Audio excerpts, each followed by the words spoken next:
جس شہر میں گئے وہاں لوگوں نے یہ کہا جناب یہاں جو مولانا ہے نا، بعض لوگ یہ باتیں بڑی چسکے لے کے سنتے ہیں، یہاں جو مولانا ہے نا وہ کچھ نہیں کرتے، آپ بڑے اچھے ہیں، یہاں جو پیر صاحب ہیں وہ بڑے گڑبڑ ہیں، آپ بڑے اچھے ہیں۔ تو میں ان سے کہتا ہوں کہ میں اس لیے اچھا ہوں کہ میں تھوڑی دیر کے لیے آیا ہوں، میں نے چلے جانا ہے۔ اور دوسری بات یہ کہ مجھے آپ جتنا مرضی اچھا کہہ لیں، میں نے رخصت ہو جانا ہے 2-3 گھنٹوں کے بعد۔ یہاں جس آدمی کا آپ شکوہ کر رہے ہیں نا، آپ اس کو جنازے کے لیے خبر کریں نہ کریں، اسے پتہ چل گیا نا محلے میں جنازہ ہو گیا ہے، تو اسے کوئی کام بھی ہوا تو اس نے کہنا یار نہیں محلے میں فوتگی ہوگی، میں نے جنازہ پڑھانا ہے، اس نے جانا نہیں۔ تو کمزوریاں تو سب جگہ ہوتی ہیں، لیکن ان کمزوریوں کی وجہ سے آپس میں بغض پیدا کر لیا جائے گا۔ اور پھر کمال بات ہے نا کہ اپنی ساری کمزوریوں سمیت اپنے آپ سے پیار ہے، اپنے آپ سے محبت ہے، اور دوسرے کی ایک کا پتہ چل جائے تو ہمیں گھن آنے لگ جاتی۔ تو حضور نے خطبہ حجت الوداع کے موقع پر یہ بات ارشاد فرمائی۔ دوسرا حضور نے فرمایا لوگوں یاد رکھنا، یہ خطبہ حجت الوداع میں نبی پاک نے فرمایا، یہ حضور خطبہ دے رہے ہیں، اور اس وقت دے رہے ہیں جب حضور صحابہ کو بتا چکے ہیں کہ یہ آخری ملاقات ہے، جو دور دراز سے آئے ہیں ان کو بتایا ہے کہ یہ میری تمہاری جو مجلس ہے، جو محفل ہے، جو تم سے بات ہو رہی ہے، یہ آخری ہے۔ محبوب فرمانے لگے لوگوں یاد رکھنا قیامت قائم ہوگی۔ ان جملوں کا حسن ملاحظہ کر لیں۔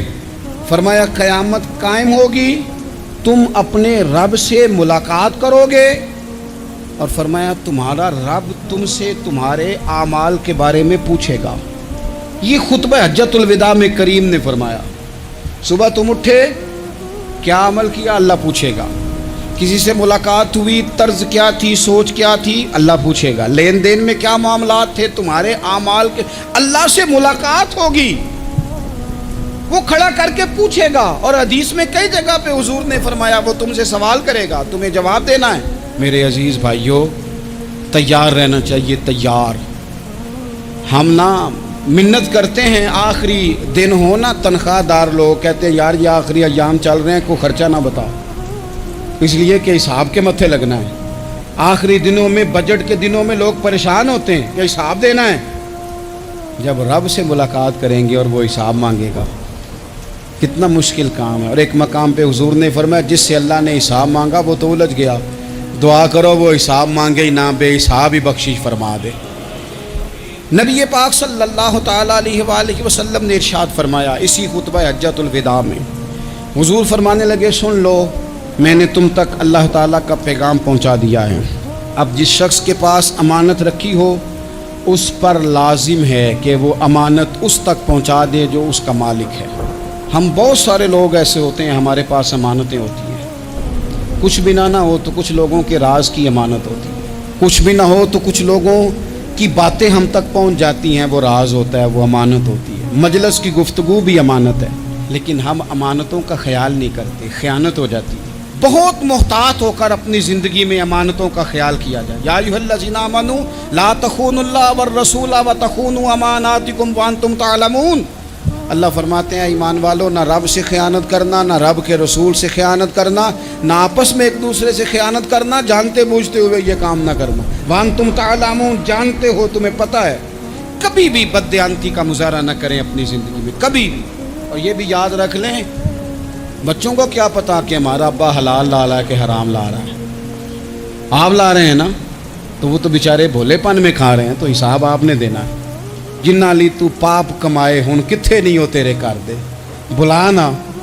تو بچوں کا تو یہ معاملہ ہے بھائی، اللہ ماشاءاللہ کہ وہ وقت پہ ہی، شادی کے 10-15 دن کے بعد ہی ان کو پیغام مل جاتا ہے کہ اگر ہمارا علیحدہ گھر ہو تو میں مرضی سے سجاؤں، تو میں مرضی سے سنواروں، تو میرا کوئی مطلب اپنا سلسلہ ہو، تو بڑے ٹائم پہ ساری باتیں شروع ہو جاتی ہیں، وہ تو معاملہ ہی بالکل اور ہے۔ تو بالکل کسی بھی امانت میں کبھی بھی خیانت کرنے کی کوشش نہ کریں، اور یاد رکھیں مال حرام جہاں آتا ہے وہاں بڑی تباہی آتی ہے، جہاں لوگ بددیانت ہو جاتے ہیں وہاں معاملات بڑے خراب ہو جاتے ہیں۔ اللہ تبارک و تعالیٰ دیانتداری کی توفیق عطا فرمائے۔ حضور نے خطبہ حجت الوداع کے موقع پر فرمایا میں نے آج جاہلیت کے سارے سود ختم کر دیے۔ نبی پاک میدان عرفات میں کھڑے ہو کے فرمانے لگے جس بندے نے بھی کسی سے پیسے لیے ہیں وہ اصل رقم دے گا، زائد نہیں دے گا۔ حضور کے بڑے قریبی تھے ایک، فرمایا انہوں نے بھی کچھ لوگوں سے پیسے لیے ہوئے، چونکہ وہ سب لوگ کرتے تھے، حرام ہی نہیں تھا۔ فرمایا میں ان کو بھی حکم دیتا ہوں کہ یہ اصل رقم وصول کریں گے، کسی سے ایک پائی بھی زیادہ وصول نہ کریں گے۔ نبی پاک صلی اللہ تعالیٰ علیہ وسلم نے خطبہ حجۃ الوداع میں ایک باریک بات حضور نے بھی، یہ آپ نے ضرور سمجھنی ہے، بالخصوص جو لوگ تھوڑا دین پر عمل کر رہے ہیں، جن کا لبادہ مذہبی ہو گیا، جنہیں لوگ حضرت صاحب، قاری صاحب، علامہ صاحب، مفتی صاحب، حاجی صاحب، بزرگوں کہہ کے بلاتے ہیں، وہ اس پر توجہ کریں۔ میرے نبی پاک صلی اللہ علیہ وسلم نے خطبہ حجۃ الوداع کے موقع پہ ارشاد فرمایا، لوگو شیطان اب مایوس ہو گیا ہے، وہ تم سے بتوں کی پوجا نہیں کرا سکے گا، ہاں وہ تمہیں چھوٹے چھوٹے گناہوں میں مبتلا کرے گا، وہ تم سے چھوٹے چھوٹے عیب کرائے گا، تم سمجھو گے یہ تو غلطی کوئی نہیں، فرمایا اس سے بچ کے رہنا۔ اب وہ مایوس ہو گیا، بتوں کی پوجا نہیں کرا سکتا، تمہیں اپنی پوجا نہیں کرا سکتا، لیکن چھوٹی چھوٹی غلطیاں، ایک مقام پہ فرمایا نا، چھوٹا گناہ ہونا تو مومن اسے پہاڑ سمجھتا ہے، اتنا بڑا ہو گیا، اور منافق کہتا ہے یہ تو کچھ بھی نہیں۔ تو اپنی زندگی کے اندر چھوٹی چھوٹی کوتاہیاں، حضرت سعدی فرمایا کرتے تھے سیلاب اچانک نہیں آتے، پہلے چھوٹا سا سوراخ ہوتا ہے دریا کے کنارے، اسے بند نہ کیا جائے پھر بڑا ہو جاتا ہے، پھر وہ ٹائم آتا ہے کہ بند ٹوٹ جاتا ہے، بستیاں ڈوب جاتی ہیں۔ پہلے چھوٹا گناہ انسان کرتا ہے، چھوٹا، پھر اس سے آگے بڑھتا جاتا ہے اور بڑی بڑی غلطیاں ہوتی ہیں۔ اللہ تبارک و تعالی ہمیں رائی کے دانے کے برابر بھی غلطی کرنے سے محفوظ فرمائے۔ نبی پاک صلی اللہ تعالیٰ علیہ وسلم نے اسی موقع پر ارشاد فرمایا، لوگو اللہ سے ڈرتے رہنا، اور میں تمہیں عورتوں کے ساتھ بھلائی کی وصیت کرتا ہوں۔ فرمایا رب نے تمہیں اختیار دیا ہے، عورتیں تمہارے سپرد کی ہیں، ان سے اچھا سلوک کرنا۔ فرمایا اگر کبھی کوئی ان پر تمہیں سختی کرنی بھی پڑے تو اتنی کرنا جتنی ان کی غلطی ہو، ان سے درگزر کرنا، ان سے پیار کرنا۔ اسلام نے خاتون کو باقاعدہ حقوق دیے، باقاعدہ، صحیح بخاری میں حدیث ہے۔ یہ جو نوجوان ہیں، مطالعہ کرنے والے، پڑھنے سننے سمجھنے والے، یاد رکھا کریں ان چیزوں کو۔ حضرت بریرہ رضی اللہ تعالیٰ عنہ حضرت عائشہ صدیقہ کی کنیزہ ہیں، حضرت مغیث رضی اللہ تعالیٰ عنہ ایک صحابی ہیں، ان کی وہ اہلیہ ہیں، وہ اپنے خامد سے علیحدگی چاہتی تھی، ان کے خامد بڑی محبت کرتے تھے، علیحدہ ہونا نہیں چاہتے۔